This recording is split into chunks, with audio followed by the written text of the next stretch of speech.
Hey everyone, welcome back to K-Korner, the channel where we dive into the wild world of entitled people and their unbelievable stories. Hope you enjoy it, and without further ado, let's go.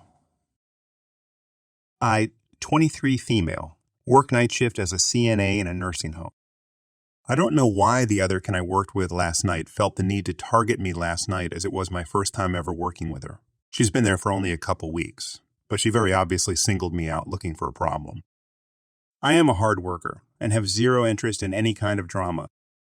I come to work to take care of my patients and get paid, then I leave. I may be overly bothered by this because I have anger problems that I work hard on keeping in control due to past trauma, and I know that I have to keep it together to be successful for my dream career, so I just need to vent. This lady comes in a few minutes after me, and I don't recognize her, so I go out of my way to be helpful and ask her if she's familiar with the patients she's assigned to, and then give her a rundown of the patients and their needs, and let her know where I'll be if she needs help. After I finish checking on all my people I'm assigned to take care of for the night, I sit down and start taking notes for a class I'm taking, and she comes up and asks for help repositioning a patient in bed that can't move on her own, so I drop what I'm doing and go to help her. To reposition a patient, you first use the bed remote to lift the bed up to above your waist so that you don't hurt your back bending over, and then you get someone on each side of the bed to lift them up and turn them and sit. We get to the ladies' room and I grab the bed remote and start lifting it up, but it pauses for a second because of a shortage in the wires. Cheap facility, so it takes me a little more than 2 seconds to reposition it to start lifting the bed some more. And the other raises her voice at me while bobbing her head around with attitude that the bed needs to be way higher than that, and I explained to her that I was trying to lift the bed up, but it paused for a second, and that I know how to do it. She then goes off on me about what I am, and I'm not allowed to say to her, and acting so aggressive over nothing that even the patient and her roommate are looking at her confused and concerned. I didn't want to feed into her obvious attempts to make a scene, so I shrug it off and finish helping her with repositioning the lady, then turn around and walk out of the room and go back to the nurse's station. Moments later, I get up to answer a call light. Then when I'm walking back to the nurse's station, the other is standing there, and before I make it back to my seat, she starts yelling at me about how she is 47 years old and a 20-year-old vet, and that I better watch my mouth, and goes on and brings up my age several times and how she even has kids older than me, and was saying stuff like, what your problem is, you will respect me. I literally did not disrespect this woman once and even went out my way to be nice to her, and blah, blah, blah. The whole time I kept repeating that I'm not gonna argue with her. I'm just here to do my job, and I don't care about her age or her work experience. I told her just stop, I'm not arguing with you multiple times, but eventually just walked away because I felt myself starting to shake and my heart start to race, and I didn't want to go off and regret it later. Like I said, I have anger issues, so I get out of sight and lock myself in a bathroom shaking, trying to catch my breath while my heart is racing and pounding. I was nearly in tears because this woman was almost in my face about something stupid and I couldn't blow the fuck about it, and I wanted to so bad.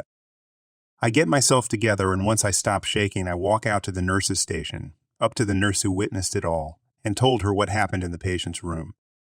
Meanwhile, I can hear the other talking loud AF to the other nurse on all the way down the other hall about how I didn't even do anything to that little white girl. All I did was ask for help with Mrs. Patient's name. And she gave me attitude about how she knows what she's doing, like I haven't been doing this for 20 years. Blah, blah, blah, blah, blah, blah, blah. Even though I had actually dropped what I was doing to help her with zero complaints. Then for the rest of the shift, she was starting me down and gossiping with the other nurse, but would get quiet and try to listen to what I would say to my nurse, even though it was all work-related. I'm thinking about asking the Don, pretty much like a supervisor to nursing staff, to watch the camera at the nurse's station, so they can see how she jumped down my throat when I was minding my own business, but I don't want to cause more problem. I probably sound ridiculous for getting so worked up over someone acting like a child, but it really had me struggling to hold back. My partner worked at a private school in South Korea, also known as a Hagwon. Hagwon teaches all kinds of subjects, and this particular one taught English. They would hire native English teachers from around the world to come to Korea and teach English. Although I've never taught English in Korea, I've been in Korea long enough to be very familiar with the laws, practices, and heard numerous horror stories. I also am good friends with a Korean who is a lawyer that specializes in business disputes. So I met my partner. She was on her second contract in Korea at a new school as the first school she worked at the owner retired and shut it all down. That was actually a pretty positive experience. He always paid on time. When he informed everyone he was shutting down the school, he'd of course pay out everything agreed upon in the contracts, but also any unused vacation time, sick time, plus he would double that year's bonus as thank you. My partner told him in her contract she had a free flight home at the end of contract, but didn't plan on using it, so the owner of her first school told her that's fine, he'll just pay her an extra $1,000, as that is what the flight would cost anyway. So my partner found a second school to work at after her first school shut down, due to retirement of the owner. However, her second school had some warning signs that I was concerned about. 3 foreign teachers, all are on her first-year contract. Typically, if a school is good, you'll get a few teachers who are willing to sign on to second, third, etc. year contract. Not the case, which I felt was odd, especially for a school that had been around for years. The school had a pretty low student population count, just under 100. I've always heard you want about 50 students per teacher for cash flow etc. reasons unless you're a high-end school. Also, apparently payday was supposed to be between the 10th and 15th, they said in case of holiday or weekend. Oh, well, not my business. This was still very early in our relationship. 2 months into our relationship, my partner is annoyed. I found out that her school has only paid half her salary and will be paying the other half in 1 week. This was a massive red sign to me. I gave my partner advice about what to do at this point. She ignored me and said they are just having a little cash flow issue. Some students haven't paid on time. Okay, whatever. 2 months later, we got invited to a dinner hosted by the owners, a husband-wife. I got off work early and headed on over, red sign number 2. Both husband and wife drove very nice cars. The wife had a Tesla, and the husband had a very nice BMW 5 Series. Off we go to dinner. When I get to dinner, my goal is to learn as much about my girlfriend's school owners as possible, so I jump into pleasant conversation. More red signs to follow. They have 3 kids, 2 young ones and 1 older one. The 2 young one attends numerous hag ones for various things. This is expensive, and their oldest is attending college in America, also expensive. They live in the rich part of the town, in a very large apartment, which I was able to find out is financed, aka high payments. They are about to start a new marketing campaign to get more students, as numerous students have dropped out lately. They know they don't have the student population to maintain what they need to maintain. Red signs are going off in my head like this place is heading straight for the cliff, and everyone needs to jump ship now. Not enough students, owners have a ton of bills. They won't be staying in business long. Again, not really my place to say anything at this point, but I took a mental note. Next month, partner pay is late again. Let's just say she kept telling me to mind my own business each time I tried to give her advice. This went on like this for 3 months. And finally, she went an entire month without getting her full salary. She got about a 1-3 final red sign. My partner comes over to a letter on her door of her apartment for eviction. You see, in Korea, it's common for the school to pay the rent and provide housing. Apparently, they haven't been paying rent. My partner is mad. She's broke and about to become homeless. The time for action is now. Remember when I said I knew what to do? Pro-revenge starts here. I had her check her national pension, tax records, and healthcare information, all of which are legal requirements for her to maintain her visa. Even though her school hasn't paid those things for months, she's required to pay them. I'm fuming mad. This school is royally screwing over my partner, and that's not cool. My partner is distraught because she's a very prideful woman that now has to ask her boyfriend for help. I pull into the savings and pay up all her requirements and set up regular monthly payments to ensure that even if her school doesn't pay, which they haven't, she can maintain her visa. I then ask her a favor. I want to sit down with her co-teachers. Experience has taught me she's not the only one getting screwed over. However, do you know what the beautiful thing about this is? You see, the Korean Gulf is sick and tired of schools bringing over foreign teachers and screwing them over.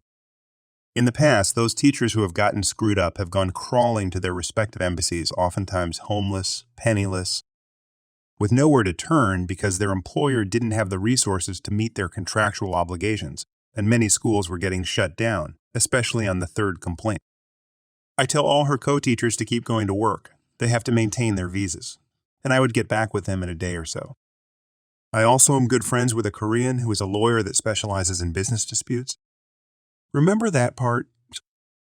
This lawyer and I go way back. I've known him for a better part of a decade. He helped me navigate my divorce. I gave him a couch to sleep on when he was going through his divorce. I once loaned him money. He paid me back, and we both really liked helping each other out. Now, I'll spoil the fun for you. No, this lawyer, my friend, is not going to sue the school, but... So I called up my friend and said, "Hey, I want to go drink some soju and talk to you about something and maybe hit you up for a favor." He goes, "Sure thing." We go to our favorite BBK place, start pounding back the soju as I explain to him the situation. He's getting madder and madder. He's upset because he feels like this is giving those foreigners a bad view on his country, and he hates Koreans that make Korea look bad. And I ask him to help file claims with the labor board, with the goal of getting them paid, getting them a letter of release so they can switch to D10 visas and find a better school, or leave Korea altogether if they choose. Getting the school shut down. Now my friend wouldn't be suing the school as a gov-appointed lawyer would be, since this is a labor board issue. He really doesn't need to do much. However, when a Korean lawyer who specializes in business law calls the labor board to file a complaint about a breach of contract with an English teacher against a Hagwon that carries more weight than if the teacher goes through it by themselves. Also, I feel like it helps the communication and eliminates potential language disputes. This would be compounded by the fact if each of those teachers filed separate cases against the same school a few days apart. He agrees to help. Strike one. My partner goes up first. My friend sits down with her, collects what evidence she has, and calls the labor board. Compliant, one-filled bomb. My partner goes to school and her boss is angry. Her boss approaches her and asks, "How can you betray me?" She said, "Pay me my money," and the boss kept asking, "How can you do this?" To which she smiled and said, "This is just the start." Strike two. Strike one is still underway with the labor board coming down the necks of the Hagwon owners demanding payment, demanding to know my partner hasn't been paid.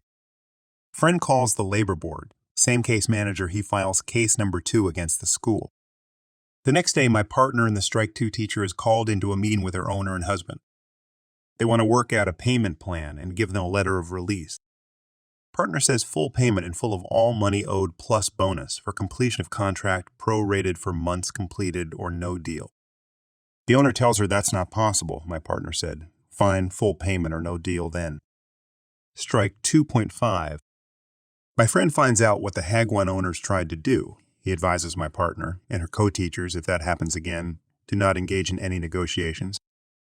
Hand them his business card over and tell them if they have a settlement offer, they can call their lawyer. He gives business cards to all teachers. Strike 3. Bam, wham, open a can of worms, folks, we are here. Co-teacher 3 goes to my friend. He calls the labor board. Guess what? Same case manager has gotten 3 valid labor disputes over breach of contract from the same school, all in a matter of 2 weeks. This school is now not only a liability to its employees, but the Korean government. The hits land. Labor board apparently called the school, demands that all salaries, pension payments, taxes, health insurance premiums, and rent will be paid in full within 10 days or the education license and business license will be revoked. And the school's assets will be seized or sold to pay the teachers what they are due, in addition creditors, etc., who are also very likely owed money will be paid. Left hook lands. My partner said the next day at school was crazy. Owners were freaking out. Their entire lives were falling apart. They had a gov lawyer so far they couldn't even sit down. That's when the owners decided they would pull all the teachers into a meeting and work out a settlement. Keep in mind at this point the school owed, approx. $20,000 in back wages, healthcare premiums, pension payments, and future liabilities on top of whatever rent was due for all their apartments, which by this point were all under separate eviction proceedings. The owners offered each one of them $1,500 in cash that day if they would be willing to drop the labor dispute. Each one of the teachers pulled out my friend's business card and said any settlement offer should be made to my lawyer. I so wish I could have seen this happen. The owners grabbed the business cards, look at the teacher, and go, "You have a Korean lawyer?" They answer, "Yes." "Do you all have the same lawyer?" They answer, "Yes. Can you imagine having three separate legal issues from three separate people and finding out the same lawyer is representing each individual suing you? How that must feel. Will you take the 1.5 now and we work out a payment plan? They all say talk to my lawyer at the same time. They left the meeting that night, all four of us partied. They all felt like complete champions. Their owners now knew how truly screwed they were. We had a pretty good party that night. The end was near. The owners dodge a bullet. For now, the labor board was really angry. According to my friend who was following up with the labor board, the process to resolve this was being fast-tracked. And the labor board was deadly serious about shutting this school down if they couldn't pay by the deadline. Apparently, the owners were trying to secure a loan to pay the teachers and keep the teachers employed and the school open. They filled in for extensions and got some more time. They did pay out partial salaries, which helped the teachers get by day by day. By this point, my partner had already been evicted and was living with me, and I was supporting her. She was loaning her partial payments to her co-teachers who didn't have the same support. Sir, it is time to drop Fat Boy. It was a Thursday. My partner had just arrived at work. Yeah, she was still legally required to work at a school that wasn't paying her. When shortly after she started, a bunch of Koreans arrived in suits and posted notices. 15 minutes go by and one of the Korean men in a suit steps inside of the classroom, introduces himself and says all the students are going to be getting bused home for today. All the kids are loaded onto the buses and each one given a notice to give to their parent. My partner is instructed to wait until all the students are gone. Process takes about an hour, and then my partner is told she has to go home and the labor board will contact her for the next step. They step outside. There's a moving van with a few Korean men waiting around. My partner calls my friend the lawyer who calls the labor board. The school has been foreclosed on. Their assets are going to be seized and sold, and the teachers will be paid out of the proceeds of the sale. If the school doesn't have enough assets to cover the salaries, payments, etc., the government will seize any assets of the owners to pay. The teachers now have a judgment, and the courts are going to collect and pay out on it. The dust settles. 2 months later, one of the co-teachers opted to fly home my partner, and the co-teacher that decided to stay in Korea found much better schools to work at. And my friend calls me all excited and told me he just got off the phone with the labor board. Enough business and personal assets have been seized and sold to pay all the teachers what they are due. Each teacher will have $300 deducted for the lawyer fees. Not for him. He did that all for free. But for the governed lawyer who handled the case behind the scenes. Also, the owners have been permanently barred from ever opening a business, and the education board had barred the owners from operating in any school setting again. No idea what happened to the owners after this, but life goes on. My partner and I took a nice vacation on her back pay and put the rest in the bank. It felt good to win. I work for a company in a warehouse. We have private property signs up everywhere. In the same general area as a trucking company, and there used to be a flooring company.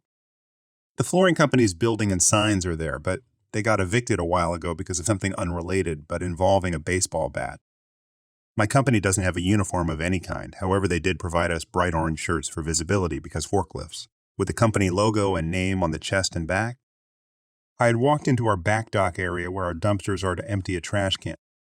Afterwards, a woman comes into the area and approached me. She was at this point trespassing. She started complaining that nobody was answering the door at the flooring company and that nobody was answering the phone. I told her I didn't work for the flooring company and couldn't answer any questions about them. She ignored that and started going into detail about what kind of carpet she ordered and continued asking questions about their services. Every time I tried to tell her that I didn't work for the flooring company and couldn't help her, she talked over me and ignored me. After a few minutes of her rambling, this entire interaction was maybe 5 minutes long. I finally raised my voice to be heard over her and told her that I can't help her. She is trespassing on private property, and if she's here for the flooring company, she needs to go over to their building and bother them. She immediately snapped and started screaming at me about how rude I was and how she would make sure they knew that I was disrespectful to her and rude to her and that she would be reporting me. During the rant, I walked away laughing and gave her a smile and a wave before entering my warehouse and letting several managers know what happened in case she came to any other door to our building. Dunno if she got anyone on the phone, but we saw her leave from their parking lot a bit later. I really hope she tries to complain to the flooring company about me, since she doesn't know my name and I don't work for that company anyway. Enjoying the stories yet? If you do, please subscribe, like, and comment. This incident took place nearly 6 years ago when I had just turned 20. At the time, I was a college student who occasionally worked as a babysitter. It wasn't a serious job, and I charged very little, but I had a knack for taking care of children, and parents appreciated my skills. Being my first job, I took pride in it.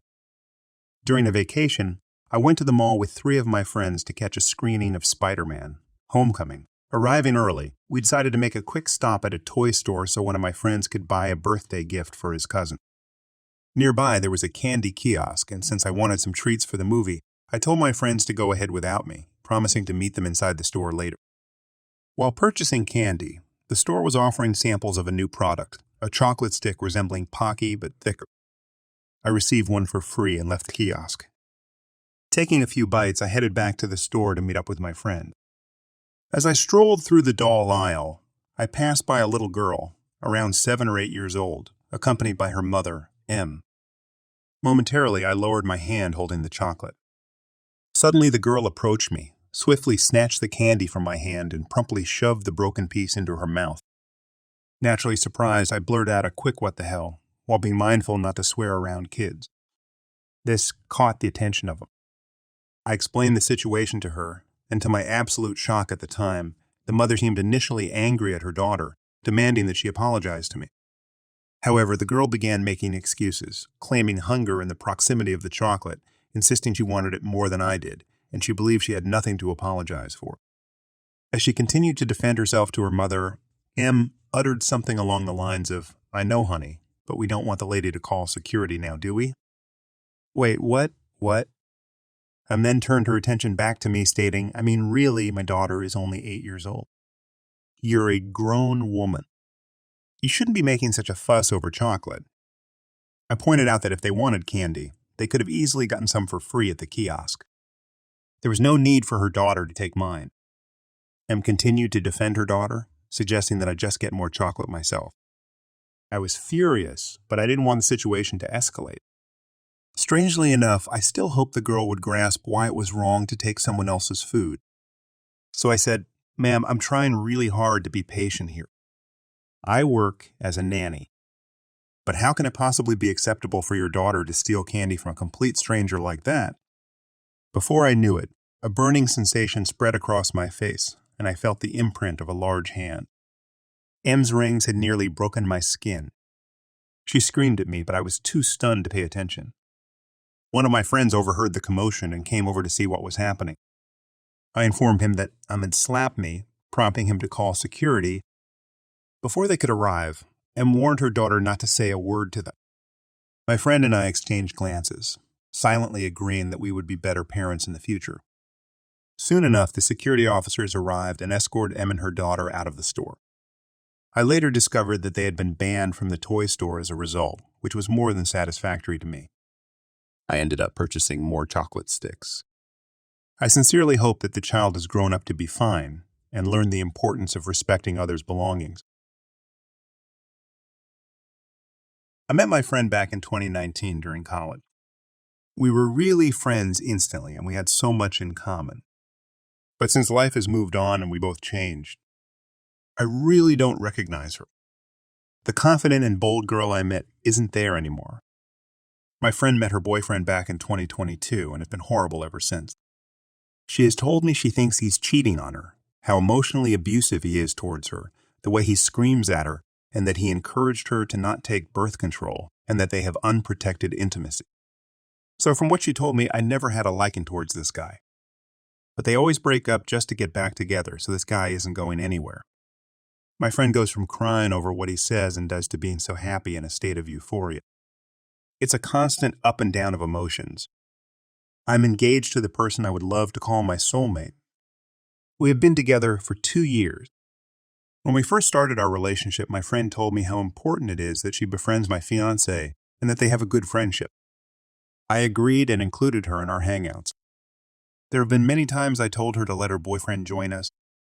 I thought it's unfair to judge a person I never met, and I should give him a chance. My friend always pushed off the idea of a double date or would say we should do it but never fall through.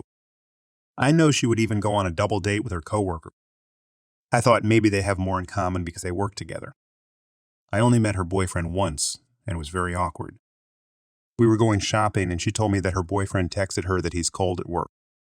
She ended up buying him a $130 jacket, and we had to go drop it off to him. I tried to insist to her not to because of how expensive it is, but there was no getting through to her. She decided we had to drop it off at their work. They work at the same place. When we got there, she told me to stay in the car, and I felt stupid staying in a car.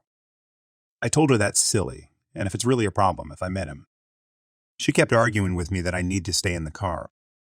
He ended up coming out to us, and I told her it's awkward if I stay here.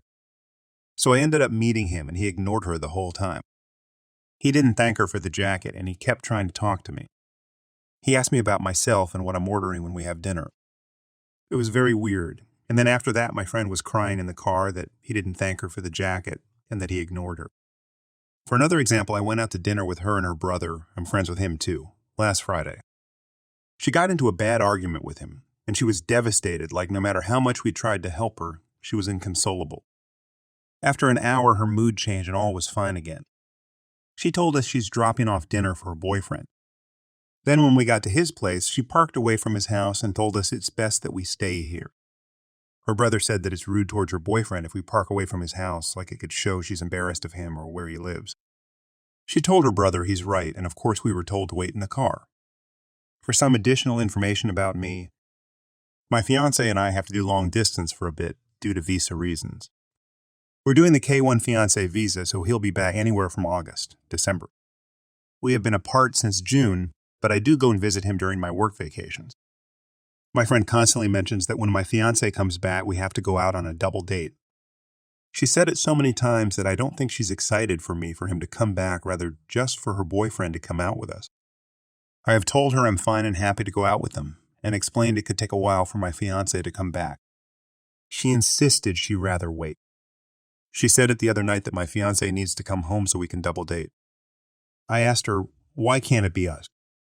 Why do we have to wait for him? She said that she'd rather wait for everyone can be comfortable. I don't know what that even has to do with anything. I'm perfectly fine and comfortable to go out with them, like I don't need my fiancé to have fun. The other factor is he won't be back until 8 months. My friend knows that, and when I tried explaining to her that it might take a while until he comes back, and when I told her that she just said, well, time moves fast, and before you know it, he'll be here, it just sounded stupid, so I didn't even try to carry on with that conversation. I am really confused. She always mentions wanting to double date just for it to never happen. They've been together for 2 years, and I never met this guy, but she put such an importance on being friends with my fiancé. She also double dates a lot with her coworker and their husband. Then she proceeds to tell me how amazing her double date was. I'm so tempted to ask her if she thinks I'm an idiot, and I really want to ask if she's embarrassed me or of her boyfriend. I just don't know why she makes it a big deal to have a good friendship with my fiancé, but I can't even hang out with her and her boyfriend. Years ago, I found myself in a challenging situation.